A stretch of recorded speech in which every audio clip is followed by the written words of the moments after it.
Welcome, friends, and this is again your program Economic Update. My name is Richard Wolff. I'll be your host, and I want to welcome you, as always, to this program, part of the work of the Pacifica Network.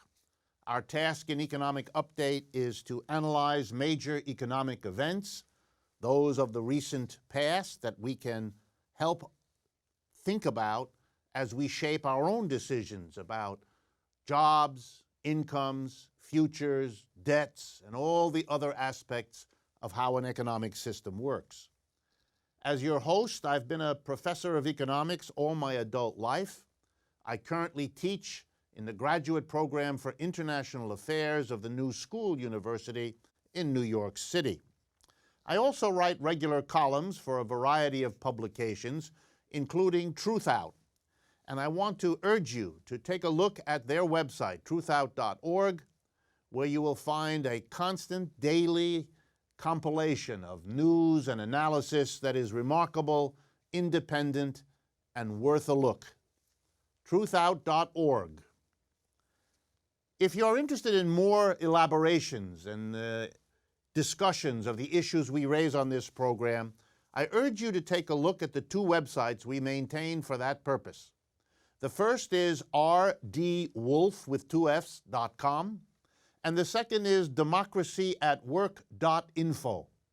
We assemble there interviews, video, audio, written work, all kinds of materials designed to be attractive and informative and to elaborate on the kinds of things we do on this program every week.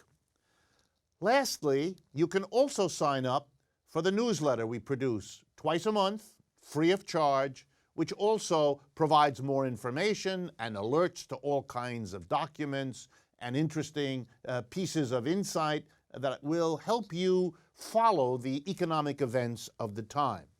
Please also remember that we want your comments and questions. They are flowing in at a very impressive and very encouraging rate. Please send them either way to the two websites that we maintain. Both of them have a mechanism for sending us your thoughts, rdwolff.com or democracyatwork.info. On both websites, you will also see a little word called donate. It costs money to assemble the team and to do the research and to produce the programming that you see here and that you will find on the websites. We need to ask for people's help who benefit from what we're doing. Please click on the donate button and offer whatever you can afford. It will be encouraging, it will be helpful, and it will keep us on the air and doing this kind of work. We'll begin with a few short economic updates, as we always do. Over the last week, there were two big media events in economics that drew a lot of attention. So let's start with those. The first was the meeting of the G8, the 8 most developed industrial nations, who chose a very remote resort in Ireland. They're always fearful of people with protests coming. And they got together to talk about the world economy, still going through the 6th year of its global crisis. And as usually happens at these meetings, they couldn't agree on much, and what they ended up doing and saying they did was stunningly uninteresting. Perhaps the only area where there was some movement, and not a lot, was in the area of cracking down on wealthy people and corporations who have been exposed recently by the events in Cyprus, by the earlier events in Ireland, and by a number of scandals across Europe. These are exposures of tax evasion. Individuals and corporations moving money around the world basically to avoid paying taxes, although there may be other reasons involved as well. So they said they were going to become more vigilant. They were going to establish more rules. Well, this is a little lame, to be polite. They've been establishing rules for years, for decades. And yet the recent exposure indicates that this has not succeeded in preventing wealthy people and corporations from moving their money around the world to avoid paying taxes. Some of this movement is legal in the sense that it doesn't violate an existing law. Some of it is illegal. And indeed, that battle gets raised. There are, of course, particular prosecutors in particular countries who've long ago discovered that the laws are there. It's just a question of whether the political time and the political power allows those laws to be enforced or not. So I was interested in a case that also came up this week that shows you don't need a big pronouncement and you don't need another set of rules. What you do need is a set of circumstances that makes the prosecutors go after these companies when they are flagrantly violating the law and the spirit of the law in terms of paying your fair share of taxes. So here was the case that caught my eye. Dolce & Gabbana, a leading fashion house that many people have heard of. Guess what? In Milan, Italy, prosecutors of the Italian government found Domenico Dolce and Stefano Gabbano guilty of having moved their money, in this case out of Italy, into a shell company, a not really company that was just there for the purpose of tax evasion, in Luxembourg. And they basically carried out a transaction between their Italian company and this shell company set up in Luxembourg, moving the location of their profits so that they paid a low rate of taxation in Luxembourg instead of the higher rate of taxation they would have had to pay if the business, which is an Italian business, reported its profits in Italy. They were fined and they were sentenced to jail. The jail term seems to have been put aside, but they owe $13.4 million in a kind of penalty for what they did, and the Italian government is talking about a possible tax bill of 400 million euros. That's $500 million, which might put the company out of business. And they're complaining how unfair that would be. Stunning of a company that has been getting out of paying its fair share of taxes for a long time. And so we are thankful to the prosecutors in Italy for doing with one company occasionally what of course could be done and should be done in all European countries and in the United States regularly, which would take an enormous bite out of the so-called deficit. The government doesn't have the money, not because it's spending too much, but mostly because it isn't raising the taxes from the very people who keep focusing on government spending, in no small part to keep the spotlight off of their tax evasion tactics. The second update today, you might call a tale of two countries, Turkey and Brazil. How different they are. In Turkey, there has been an uprising now for several weeks of young people, but now a growing part of the population, including two of their four major trade union associations, against the government of Erdogan, he is the leader there, demanding an end to destroying city parks for the benefit of malls and mosques, of trampling on human rights and workers' rights at the workplace particularly. That's what's got the unions involved. And a big coalition is coming together. They had demonstrations last week in 77 Turkish cities. The response of the Turkish government has been repression, violence, 7,000 injured protesters, 5 killed, a tremendous explosion in that society in which the government deals in repression. How different the government in Brazil. There were also demonstrations over the last week or two, but this was by people angry that the government's economic difficulty is being worked out on their backs. In particular, the government's decision to raise bus and subway fares. And the people rose up and said no. Thousands of people across Brazil, we will not be made to pay for the costs of an economic crisis we didn't cause and from which we have already suffered. But there's a different government. The leader there, Dilma Rousseff, coming out of the Brazil Workers' Party and the tradition of Lula, their former leader, has already, after 2 days of demonstrations, said she congratulates the demonstrators that have renewed democracy in their country and showed the importance of people's actions to show what they want. And she has rescinded the increases in fares on the city buses and fares on the subway. Workers' power in the streets, democratic protests, get what the workers wanted to achieve because a government understood what it ought to do. A tale of two different cities, two different countries, Brazil and Turkey. Next update has to do with austerity in Europe.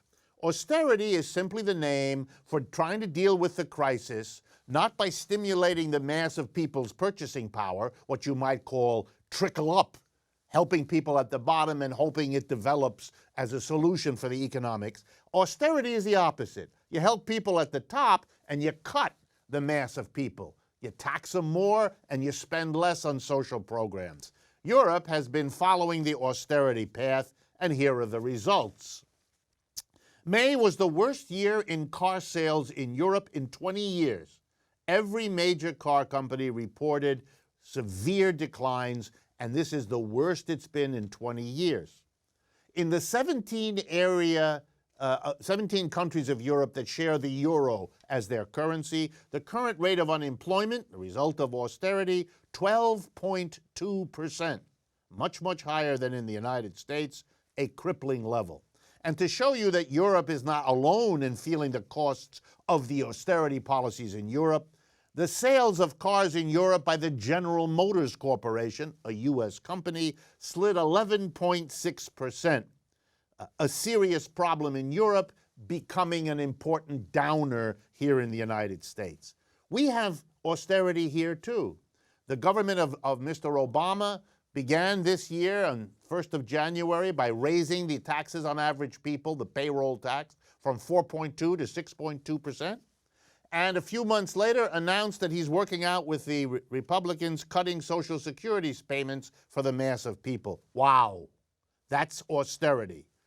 Seeing what is happening in Europe, it's a wonder that we want to pursue that kind of a policy here. But that's how the people who run the show seem to be thinking. Fourth update.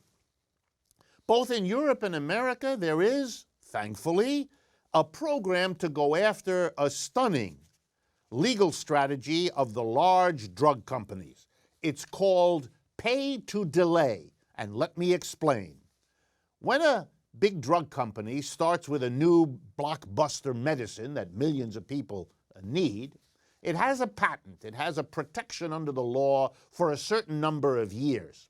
When that period of time runs out, anybody can produce that drug. They are no longer just the company that started it.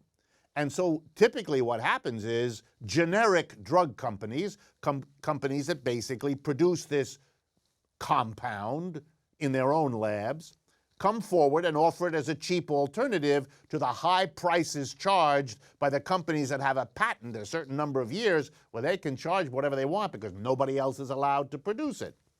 So what happens when that period of time runs out is that the price of a drug can drop as much as 90% because suddenly companies come along, the generic companies they're called, and produce and sell at a low price the drug that's no longer protected by the patent.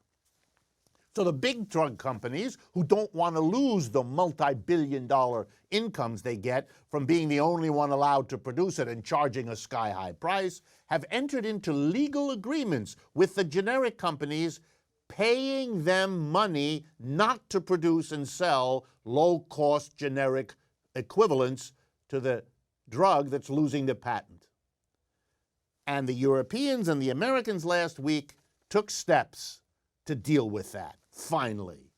In Europe, the European Commission fined the Lundbeck Corporation, a Danish corporation, together with several generic companies, for doing this, for having the company preserve their high-priced drug with no competition by paying the generic companies not to do what they were now legally entitled to do, namely to produce and sell at a lower price.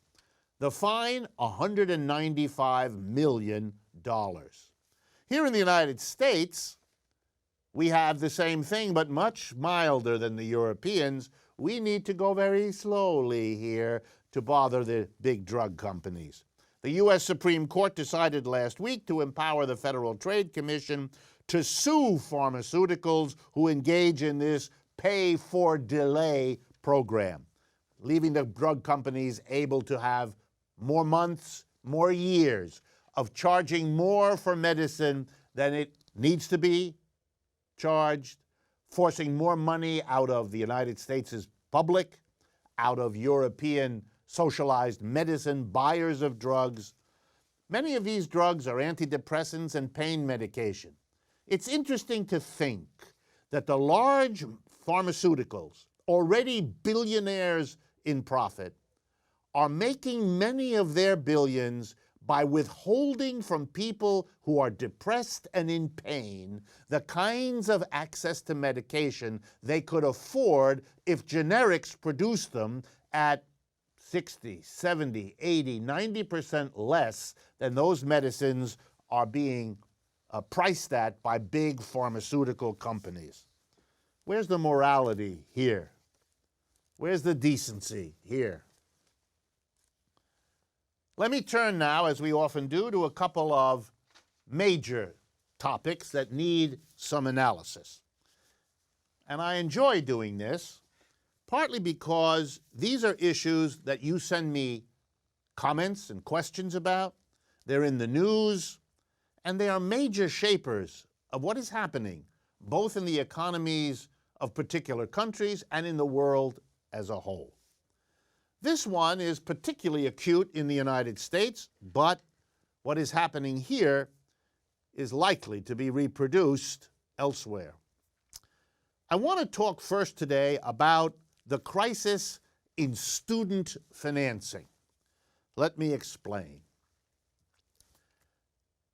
Education is a social good. It has always been understood that to educate a population is to allow all of us to live a better life than we could without education. That's why we instituted in the United States in the 19th century public schools. We didn't want to leave it to the individual decisions of a family, of a neighborhood, of a community, of a city, of a state, whether to educate. Education is something that ought to be a human right. It is something that benefits not only the person being educated, but everyone that person touches in the rest of his or her life. They can do more productive work. They can be more helpful to the people around them. Not only to the people they work for in a business, but to their husband, to their wife, to their children, to their neighbors. You get the picture? An educated life, an educated person is a social asset to the whole community.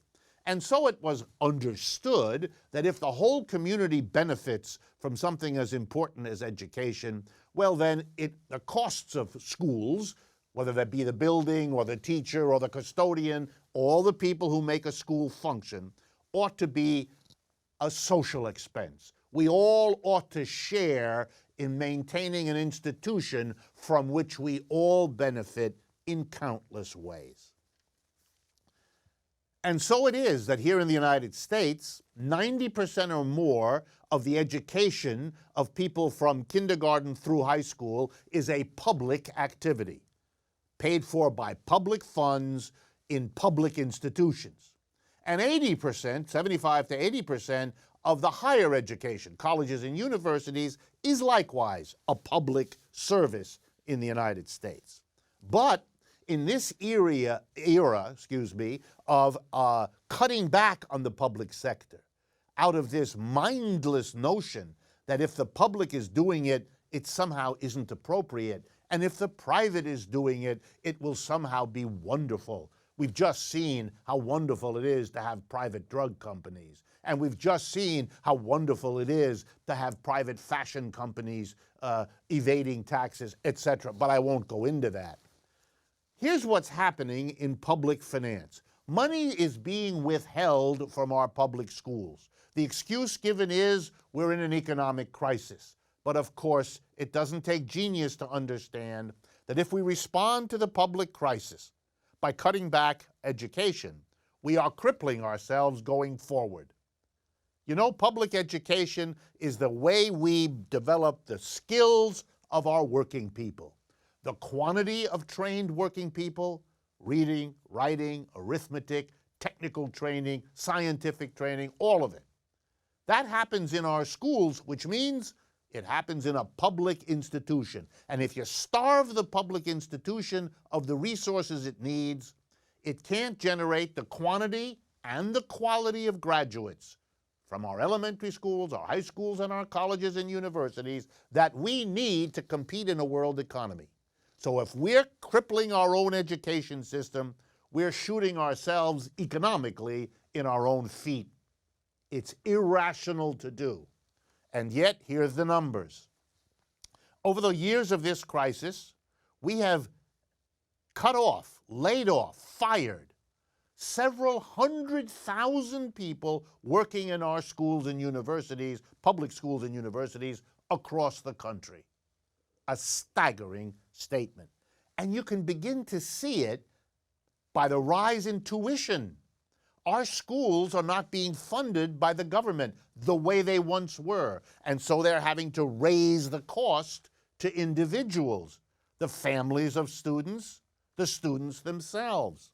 And we can see the results. Off the chart, student debt. Students facing an economic system that isn't working well, our capitalist system, in a crisis to boot, are frightened by the prospects for their job futures, for their income futures. So many of them decided, particularly in the early years of this crisis, 2008, 2009, 2010, and so on, to go to school, to stay in school longer, to re-enter school in order to beef up their credentials so they have a leg up on getting a job or a job with decent income. So they borrowed money. Why? Because we're in a crisis and many families can't afford the money to help their kids go to school. They have to borrow.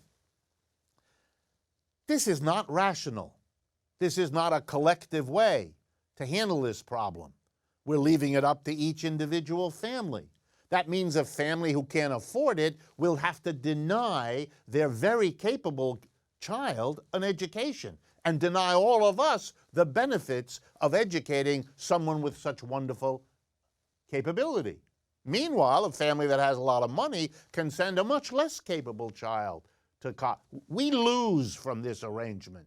That's why we didn't do it that way in the past. But things have become so gross that I'm going to give you two examples of a system obviously out of whack.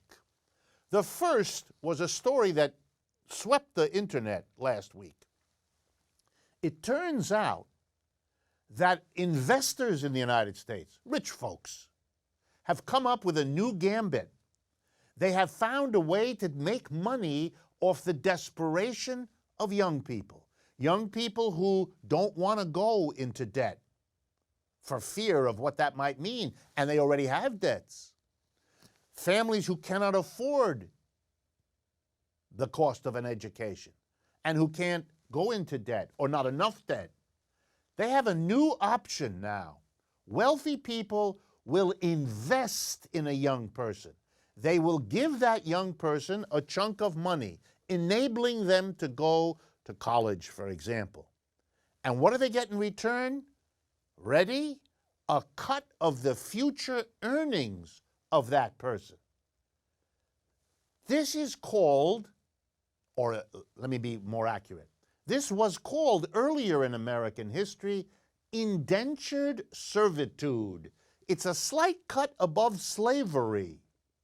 You're selling your future to be able to go to college. You're promising to give somebody a portion of your earnings for years into the future so that you can go to school. Wow. You know, that was when we began as a nation. Many people leaving Europe couldn't afford the passage on a boat to come to the United States, or what was then a British colony.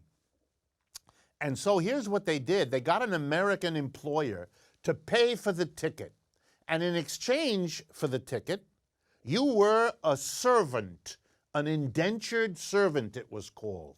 You had to work for that employer, either in his business or in his home as a servant, for a certain number of years at little or no pay to pay off the cost of your ticket and interest on that cost. That was eventually abolished because of the massive abuses to which it gave rise. But here we have, in our modern country, centuries after we outlawed indentured servitude, our economic financing of education is so screwed up that we're bringing back such a grotesque practice. The second gross index of the absurdity of education finance in the United States is the following fact. The Congressional Budget Office in Washington reported that the federal government is making billions and billions of dollars in profits. There's a debate over how much, but that's not the point. By its loans to students to help them go to college. Here we go again. Students who need to borrow money in the way no generation before in American history ever had to do. This is a new thing, the burdening of a generation of young people with huge debts as they begin their lives. The government is providing some of the loans, but it's charging interest much higher than what it costs the government when it borrows that money in the capital markets. The government pays in the neighborhood of 1% to 2%, and it's charging students anywhere from 3.5% to 7 or 8%. Get the picture? The government is making money off of what it used to do in the way of subsidizing public education. It is imposing burdens on the young people which are inappropriate. The government shouldn't be making money off of students. It's busy subsidizing General Motors. It's busy subsidizing the American International Group insurance company. It's busy subsidizing the banks that lend for mortgages. Why is it not subsidized? Making money off of students, extraordinary. Last point. You know, the effects of this are not only to drive a growing number of young people to say, I'm not going to college. I am not going to become technically a developed, educated person. A loss for all of us. That's not all that's happening. But these debts are forcing young people to make decisions that have enormous economic consequences. For example, instead of pursuing what you love, what you have a passion for as a young person, and we know that if you do what you love, if you become educated and trained in what you love, you'll be much better at it than if you choose a course which maybe pays you a little bit more, but for which you have no passion. But you know, if you have a debt that you're facing, if you're worried about the debt, more and more young people are choosing where the money is so they can pay the debt. We will all lose the productivity we could have gotten as a nation if we didn't make debts and money the criteria that people use to decide what to study and how to spend their lives. Here's another example. Young people getting married, living together, who have accumulated debts are making other kinds of life decisions that affect this society. They're deciding, for example, to postpone or not to have children because they can't afford them. Wow. Here's a society that loves to talk about family values, preventing families by loading up young people with levels of debt they didn't expect and with a job market that will not enable them to pay them off. Young people are deciding to live where they don't want to because it's cheaper and they can pay their debts. We are imposing all kinds of decisions affecting our population, our location of people, the level of productivity, the kinds of jobs, extraordinary consequences. Why? Because we need or want these kinds of changes? We don't. We don't even discuss it. We simply impose debts on this generation of students. Thoughtless, dangerous, bad consequences across the board. A society that does this to itself ought to recognize it's in deep trouble. We're going to take our mid-program break now, as we always do. It's very short. Please return in a few moments to us as we will continue Economic Update. Capitalist crisis heaps heavy costs on us for years.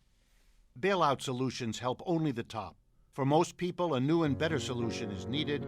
We call it democracy at work. Democracy at its best brings people to equally share self-government. Yet democracy is absent from our economic system. Corporations now distribute costs and benefits unequally, serving few and burdening many. Real democracy requires economic democracy, and that begins by changing our workplaces. Instead of capitalist enterprises, our goal is workers' self-directed enterprises, or WSDEs. In WSDEs, the workers will together be their own board of directors, really become their own bosses. In WSDEs, all workers will have two jobs: your particular task in the office, factory, or store, and your full democratic participation in deciding what, how, and where to produce, and how best to use the enterprise's profits. If workers directed as well as performed the work, would we pay some workers millions while leaving others homeless? Would we cut families' health care for huge bonuses to a few, move jobs overseas for extra profits for a few? If workers decided how to use profits, then it would be us, and not tiny corporate boards that would pay the taxes and fund the politicians. And we would finally end unemployment once and for all, making jobs a basic right. People have long dreamed about democratic workplaces, so they created cooperatives of all kinds. Democracy at Work is a new partner in this movement. Join us. Help turn this crisis into a movement for a better society.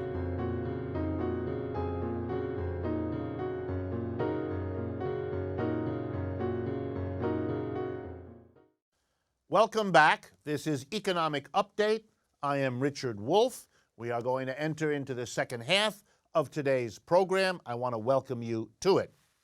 Indeed, I am going to jump back into another topic for an analysis in a moment, but I wanted to remind you again, since many of you have asked, of the two websites that we maintain where you can follow and explore the kinds of analysis you hear on this program, pursue the documents that are relevant to it, follow, in a sense, the analysis as it develops over time.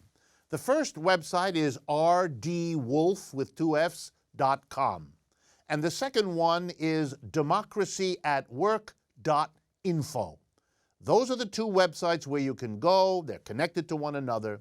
And again, as we say, both of them have donate buttons. And if you find what these programs do interesting and useful, and if you find those websites interesting and useful, please remember it costs us money to produce these programs and those websites, and anything you can do to help defray those costs will be enormously helpful and greatly appreciated. There's also a bi-monthly newsletter, free. You go to those websites, you can sign up for that. We'd be glad to have you part of our community. The second discussion I want to go into today is one that arises every day in many of our lives, when we either buy a lottery ticket or pass a store that advertises the sale of lottery tickets, or talk with a friend or a relative about lottery tickets. And I want everyone here to understand what the lottery is, why the lottery arose.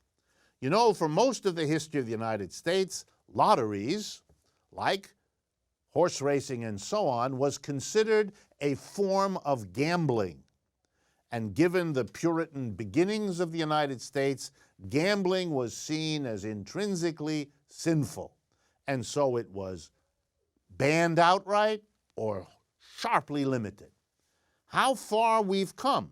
We now have a country in which lotteries are everywhere, betting on all kinds of races is everywhere, etc., etc. So let's take a look at the explosion of lotteries. And to make the point clear that I want to emphasize here, I'm going to tell you about some research I did few years ago when I was living in the state of Connecticut, and I came across two very interesting maps of Connecticut. And let me tell you what they did. The first map was a map of poverty in Connecticut. And you had a map of the state and a little black dot in all the places, in all the zip codes of the postal system, where there was a percentage of the population, say over 30%, who lived below the official poverty line. So every dot on the map talked to you about or showed you a poor area of the state.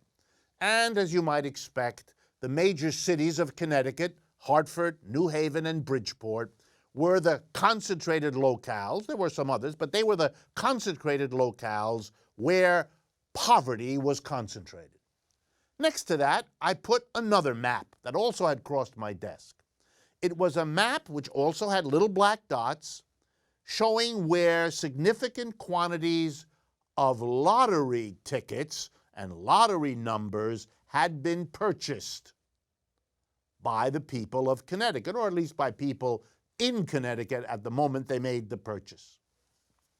I put the two maps one on top of the other, and guess what I discovered? They were almost identical. What's the lesson here? The overwhelming majority of lottery tickets are sold to middle and lower income people, particularly lower income people. And if you think about it, I guess it isn't all that surprising. The lower your income, the more you're pinched for funds, and the more the fantasy of buying a ticket for $1 or $2 and suddenly being relieved of your poverty would be attractive. Even if the fantasy only lasts a few hours between the time you buy the ticket and the time you discover, because that's what's likely to happen, that you didn't win anything. In those few hours, you can fantasize, you can have a pleasure, you can imagine, and have that conversation with your coworkers or your friends and family. What if I won? What then would happen to me? That's the good news about the lottery. You get a few hours of fantasy pleasure, and I don't deny it. But I'm a program about economy, and this is an analysis of economics. So now let's look at the hard economics of what a lottery is and what a lottery does. Over the years, corporations and the wealthy, as I have shown time and again, have shifted the burden of taxes in our country, federal, state, and local, off of their own shoulders, that's what they get from controlling politics, and onto the mass of middle and low-income people. They've been successful in keeping taxes off of them, but they have gone so far to push the burden of taxes onto the middle and lower incomes that for the last many years, 20 years or more, the middle and lower income levels in the United States have pushed back. We can't stand any more taxes. We will vote for anybody, no matter how strange what they say, if we think they can help us avoid more of the taxes that the rich and the corporations have pushed on us. So, starting 15, 20 years ago, state governments began to discover they can't raise any revenue anymore.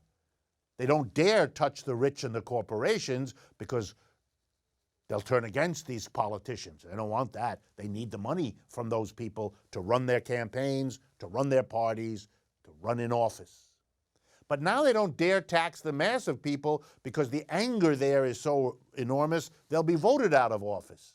So what are they going to do? They cut programs, that's part of what they do, but they also are always looking for new ways to get money out of people, particularly middle and low-income people, because they dare not touch the rich and the corporations. Enter the lottery. The lottery, the scratch ticket, all of that is a way of pulling money out of middle and especially lower-income people where you don't have to admit you're taxing them, even though the lottery is a tax system, and that's what I'm going to explain. The lottery takes from everyone who buys a ticket money, millions and millions of dollars. If you tried to tax those millions out of those people, you might have a revolt in the streets. Instead, you sell them a few hours of fantasy. You charge an enormous amount of money. Just for the sake of an example, let's imagine in state X, the lottery this week raises $100 million. You take a small portion of it, 25, 35, 40 million, and you give it out in prizes. And I'm going to come back to that in a minute. But you take the rest of it and you use it partly to pay for all the people who have to work in a lottery, including the store where you bought it. They get a cut. But the rest is used by the state. It's a tax revenue-like income, isn't it? It is, in fact, a tax. It was set up as a substitute, a kind of trick to tax more money out of people. And it's working. It's bringing more and more money into the state because people are willing, for that fantasy hour, to buy a ticket. But now let's look at, not only is it a tax and should be understood as such, but let's take a look even at that portion of it that is given back to people. And here you'll see the economic irrationality of it. If those dollars, 2, 4, 6, 20, that an individual uses to buy lottery tickets, if that individual hadn't done that, that individual, being a middle and lower income person, we know what they would have done. They would have bought something, food, clothing, shelter. They would have spent that money. And that would have created demand, that would have created purchases, and that would have created jobs. Instead, we take little bits of money from many people and give a huge chunk of money to a tiny number of people, the big winners. And what do we know about big winners who suddenly come into a lot of money? They almost always save a big chunk of it because they're now rich. When they save money, they're not spending it, which means a lottery reduces the purchases of goods and services in a society by taking much money in little bits from medium and low-income people and converting it into the money of what is suddenly a rich person who saves a portion. This is a crazy thing to do in general, and doubly crazy in a crisis time where we need more purchases to generate more jobs to soak up the unemployment. So a lottery is a disguised tax, was created to tax the people who otherwise would have resisted. It's an escape for the corporations and the rich. They don't have to worry about the finger of tax revenue coming to rest on them where it should have been all along.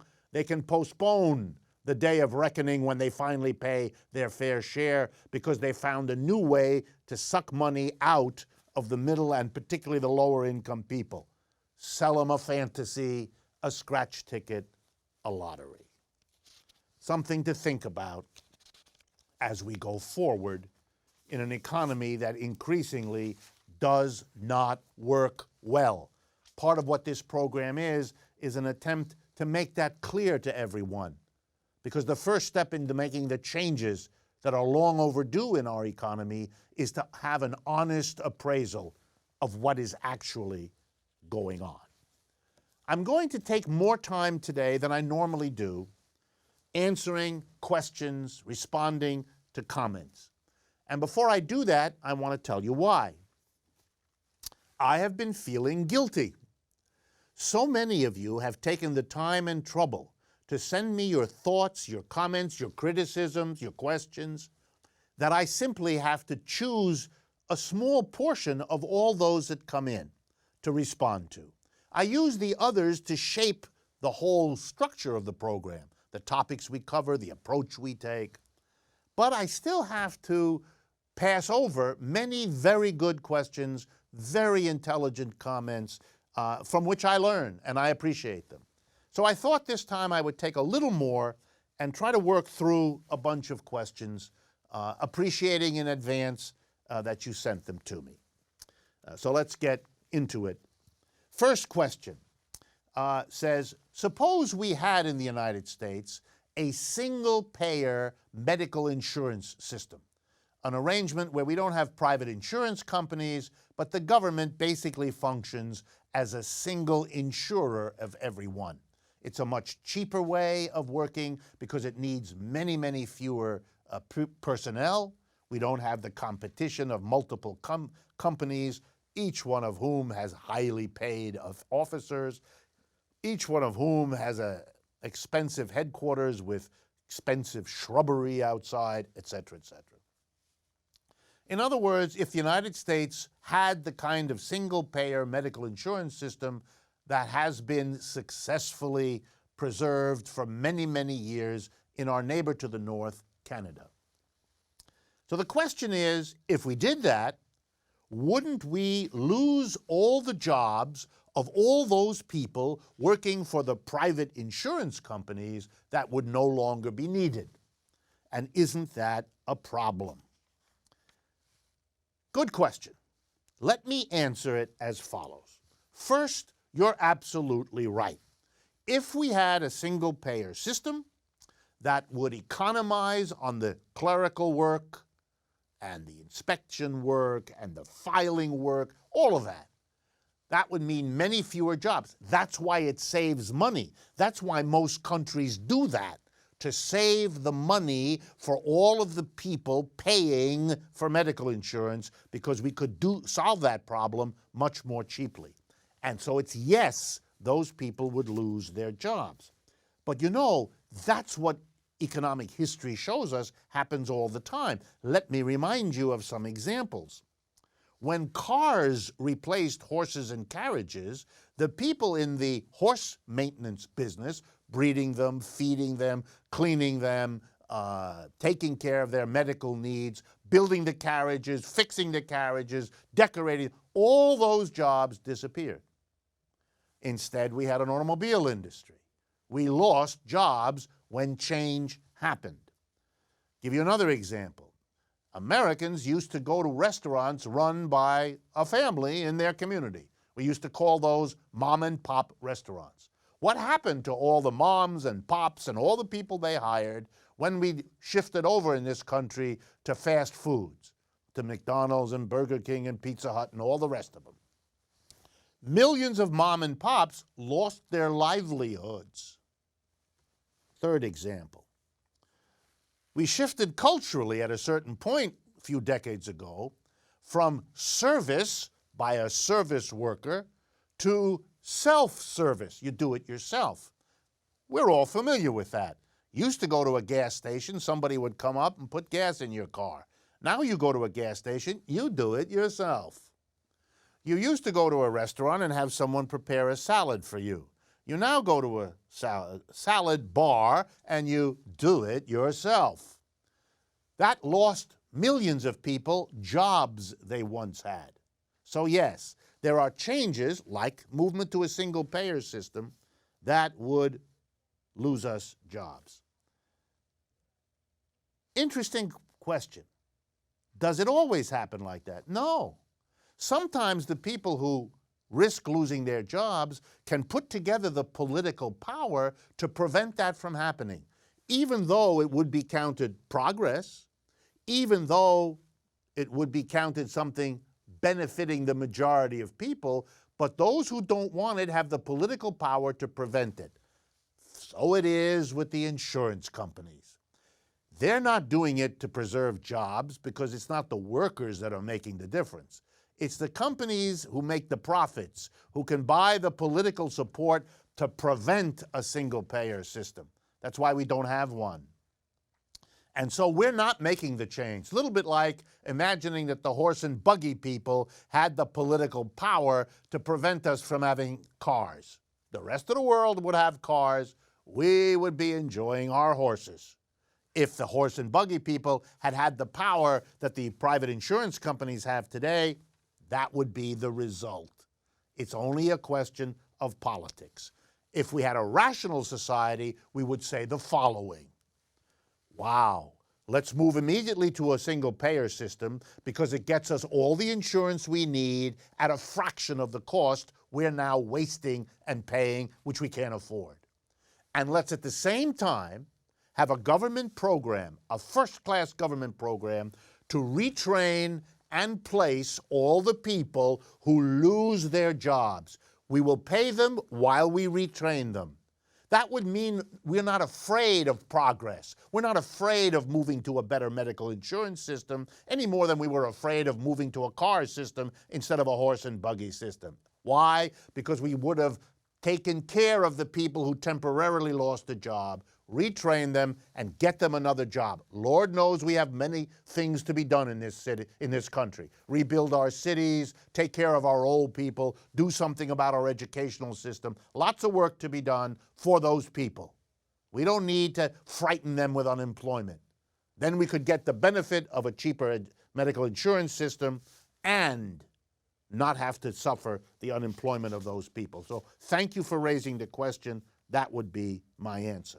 Second, isn't it true that workers' self-directed enterprises, workers' co-ops, businesses where the workers democratically make all the decisions are really a utopian idea? This listener to the program asks us. They haven't worked in the past, this listener says, and so it really isn't reasonable, it isn't practical to advocate for them, no matter how beautiful it would be if we could. Good question. I get it fairly often. Let me respond briefly. There really is no evidence, none in the record of economic history, to presume that collective or cooperative enterprises are any less successful than capitalist enterprises. Can you point to workers' co-ops that have gone out of business, that have failed? Absolutely. You have examples of that. But you also have examples of capitalist enterprises that collapse. In fact, if you look at the records in the United States, thousands, tens of thousands, hundreds of thousands of capitalist enterprises have failed, say, in the last 10 years. They've gone bankrupt, they've had to be merged into another company, they collapsed. So there's a record of failure across all kinds of enterprises, and collective enterprises are no more likely to do that than any other kind. In fact, in order for us to have a test to see which, in general, last longer, we'd actually have to establish what we might call a level playing field for such a test. We'd have to create in the United States, which I would support immediately, a whole raft of collective enterprises, democratized worker co-ops that would be functioning effectively, and we could then compare at all different sizes how well they do with their capitalist counterparts. Then and only then could we talk about the viability. Mondragon, that I like to talk about, is now almost 70 years old. It's gone from 6 workers to over 100,000. It's clearly an example of co-op lasting well, doing well, no utopian imagery needed. Okay, let's turn to the next one. This question is critical of me. It says, why do you call capitalist enterprises undemocratic? After all, workers enter voluntarily into working as a worker in a capitalist enterprise, doing what you're told by the employer who runs the business, etc., etc. And a worker can leave whenever he, she wants. So why do you call them undemocratic? And my answer is, the right to leave is not what makes a firm democratic. You're right. People can leave an enterprise. You're right that it's voluntarily entered into. But let's remember that when the amendments to the United States Constitution that outlawed slavery were passed, they outlawed slavery. You don't make slavery legal because somebody voluntarily agrees to be the slave of somebody else. The fact that you entered into it voluntarily doesn't change the fact that it is illegal. If we didn't want there to be exploitation of workers, we would likewise make it illegal for one person to be the employer of another, just as we made it illegal for one person to be the owner of another. And the right to leave, however useful that is, that doesn't tell us anything about the right to be in a democratic workplace. These things are really different. What I would argue is not only should you have the right to leave, but what sense does it make if when you leave an undemocratic enterprise, all you've got is the opportunity to survive by working in another undemocratic enterprise, because that's what we got in 99.9% of our enterprises. To really have democracy, we would have to have, again, a level playing field of lots of places where you actually have democracy on the work. It's a little bit like saying to people in America, if you don't like our undemocratic system, you can always leave. Yes, you can, and I'm appreciative that you can. But that doesn't really go to the question of having the opportunity to have a democratic workplace, which is not too much to ask, I wouldn't think, if after all you live in a society that commits itself to democracy. Last question we'll have time for comes from Phil McCarthy from Virginia. Thank you, Phil, for giving us the authority to mention your name and your residence. He really wants me to comment on whether I believe in the possibility of campaign reform. Can we put limits on the amounts of money that individuals and corporations give to candidates and parties? And he asks an interesting particular question: can't we do something to prevent charitable, educational, and religious institutions that meddle in politics, that try to affect the laws, from being tax exempt? They should be made to pay. Well, I have two reactions. The first one, let's face head on and not skirt it like other people do, this question of church exemptions for churches, for mosques, for synagogues, and so on. We have an exemption that says if you're engaged in that activity, a religious activity, you don't have to pay taxes. But what do we do when a church organizes to combat, say, an abortion ruling it doesn't like, or a temple organizes to support a political candidate and have its parishioners do that, et cetera, et cetera? That is political activity. And mostly in the United States, the authorities have been afraid to challenge and question it. Phil is right. That shouldn't happen. And Phil is also right that we should limit the amount of money. But pardon me, Phil, if I'm skeptical. In an unequal society like we live in, where the inequality is getting worse, the rich have to control politics or they will lose the popular vote, which will turn against them. The people will use the ballot to undo the inequality created by capitalism. To prevent that, rich people always have, and corporations always have, found ways to get around these limits. And that way, if you want to avoid corruption in politics, you got to level the playing field in the economy. Thank you, as always, for your attention. This is Economic Update. I'm Richard Wolff. I look forward to seeing you and speaking with you again next week.